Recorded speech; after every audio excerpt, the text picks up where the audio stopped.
नमस्कार। तो क्या आप ऑनलाइन पैन कार्ड के लिए अप्लाई करने की सोच रहे हैं? तो जरा रुकिए, क्योंकि हाल ही में नियम काफी बदल गए हैं। आज हम इसी नई प्रक्रिया को स्टेप बाय स्टेप समझने वाले हैं, ताकि आप इसे बिल्कुल सही तरीके से पूरा कर सकें। तो सबसे पहले हम उस बड़े बदलाव की बात करेंगे जिसने सब कुछ बदल दिया है। फिर हम रजिस्ट्रेशन से लेकर फॉर्म भरने, दस्तावेज और कोड वाला जो थोड़ा मुश्किल हिस्सा है उसे भी देखेंगे, और आखिर में ई साइन और कार्ड की डिलीवरी तक सब कुछ कवर करेंगे। ठीक है, तो चलिए शुरू करते हैं। सबसे पहली और सबसे जरूरी बात, 1 अप्रैल 2026 से पैन कार्ड बनाने के नियमों में एक बहुत बड़ा बदलाव आया है, और इसे समझना वाकई बहुत जरूरी है। तो अगर किसी को पुराना तरीका याद है, वो जो काफी आसान था, तो उसे भूल जाइए, वो अब काम नहीं करता।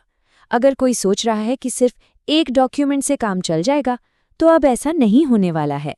तो बात ये है, पहले क्या होता था, आधार कार्ड से ही पहचान, पता और जन्म तिथि तीनों का प्रूफ मान लिया जाता था। लेकिन अब ऐसा नहीं है। नए नियम के तहत अब कम से कम 2 अलग अलग दस्तावेज लगेंगे। यही वो सबसे बड़ा और सबसे जरूरी बदलाव है। चलिए, अब असली प्रक्रिया शुरू करते हैं। पहला कदम है ऑफिशियल सरकारी पोर्टल पर जाकर रजिस्ट्रेशन करना। तो इसके लिए आपको ऑफिशियल NSDL वेबसाइट पर जाना है, और हाँ, ये ध्यान रखना है कि न्यू पैन के लिए 49A और इंडिविजुअल कैटेगरी ही चुनें। बस फिर अपनी बेसिक जानकारी एकदम सही सही भर दीजिए।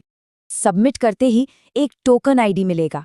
अब ये बहुत जरूरी है, इसे तुरंत सेव कर लीजिए, स्क्रीनशॉट ले लीजिए या कहीं लिख लीजिए, क्योंकि अगर एप्लीकेशन बीच में रुक गई या बाद में स्टेटस चेक करना हुआ तो यही टोकन आईडी आपके काम आएगा।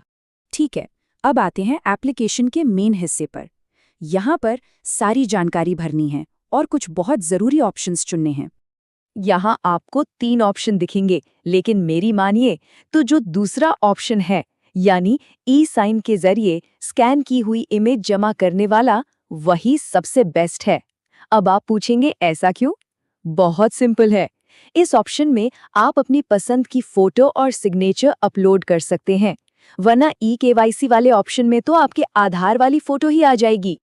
अच्छा, अब नाम भरने का तरीका समझ लेते हैं, क्योंकि यहाँ अक्सर लोग गलती कर देते हैं।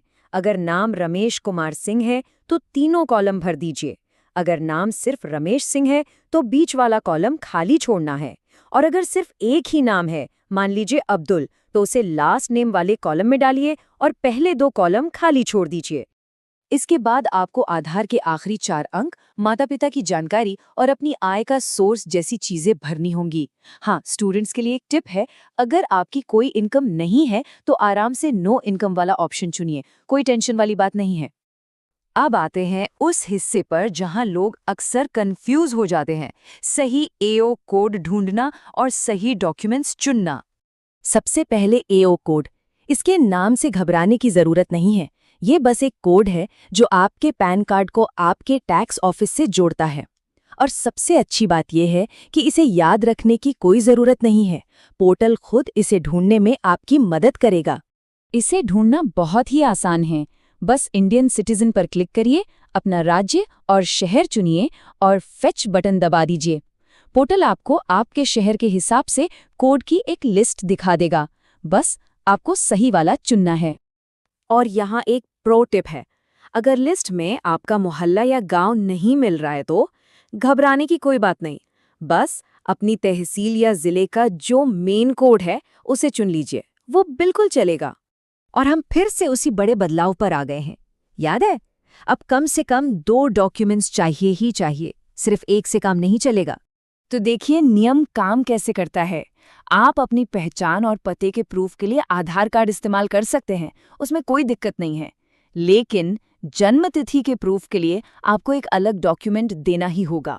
ये बहुत ज़रूरी है, जैसे कि आपका बर्थ सर्टिफिकेट, 10वीं की मार्कशीट या फिर पासपोर्ट। जन्म तिथि के लिए आधार कार्ड काम नहीं करेगा। ठीक है, तो एक बार जब फॉर्म भर गया और डॉक्यूमेंट्स भी चुन लिए, तो अब आता है थोड़ा टेक्निकल काम, मतलब फाइल्स को सही साइज में लाना और पेमेंट करना। फाइल साइज पर ध्यान देना बहुत ज़रूरी है।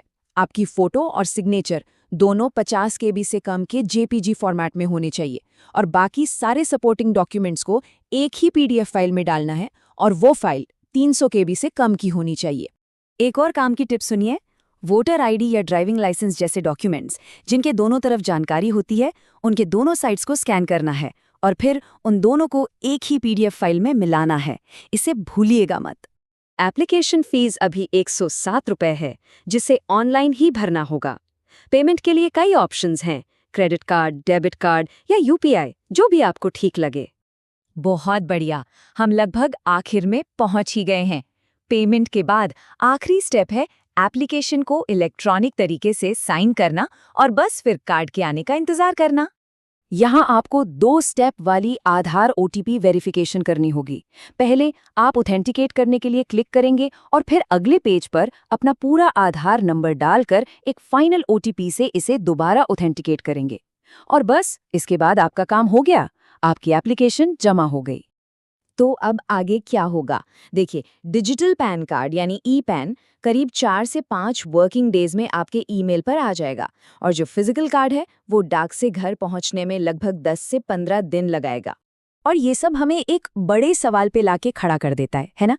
ये सिर्फ पैन कार्ड की एप्लीकेशन के बारे में नहीं है, ये एक बड़े ट्रेंड की तरफ इशारा करता है। जैसे जैसे हमारी पहचान और ज्यादा डिजिटल होती जा रही है, शायद एक ही डॉक्यूमेंट पर निर्भर रहने का जमाना अब खत्म हो रहा है। इस बारे में सोचेगा जरूर।